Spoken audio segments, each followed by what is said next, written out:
So Ray owns the mill agent house across the street as well as the Vassalboro mills, which we're in right now. He's the caretaker of it, and there's a lot to take care of in this historical location. So anyone who's met Ray knows that he has a heart of gold for keeping a place like this standing and active, and allowing groups to come in and really research the paranormal in a place that is pretty safe to do so, but still yields evidence. And I think that it's also really great that he's able to get that evidence back as almost a form of payment to understand more of the paranormal situation that he's literally moved into. But I also think that there's kind of like a preternatural relationship that he has with both of these places. After having lived here for so long, Ray he started to refer himself as the steward of both of these places.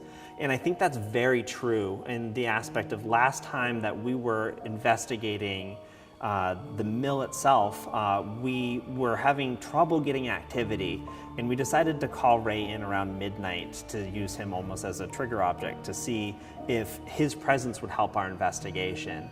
And the investigation actually went nuts from then on. We were doing call and response with our technology when Ray would ask a question, and we were able to do an Estes method that seemed to really hit home for him on a personal level, answering questions to things that only Ray knew. And it was really nice to kind of step back for a moment and see the possible spirits of this place having a one-to-one conversation with the person who saved it. One of the really interesting things about Ray's restoration efforts with this building come twofold. There's always that old adage that when you are changing a space, you're more likely to encounter paranormal activity because the actual physical structure of the place is moving around, and it might confuse a spirit that maybe doesn't know that they passed on and their home is changing. So that's one thing to think about of why activity is so prevalent here, is because Ray is always remodeling. Secondarily, I believe that a lot of what happens with a paranormal investigation is all intent-based. If you come into a place looking to be scared, to be frightened out of your pants, and to have that, cable TV experience, you'll likely have that cable TV experience. But with Haunt Me, we really want to get to the heart of the people that are here and their stories, and we want to come into a place with empathy, and that's our intent. And I feel like Ray has a very similar intent as well when he wants to preserve not only the structure itself, but also the history and the stories of the people who worked here.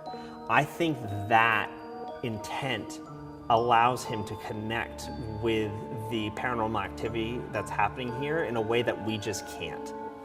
So to someone who might be completely skeptic or a non-believer whatsoever in anything paranormal, I would ask them to keep an open mind of what's out there. Maybe we have the labels wrong. Maybe the entire field has all the labels wrong, but I believe strictly that there is something more out there than we're taught. And a lot of that comes from exploration. And so to be able to investigate in a place like the Vassalboro Mills, where the threat level is low, but the opportunity to have a real conversation with the other side is high, it creates a safer zone for exploration. And I think that's why we have such a good time here.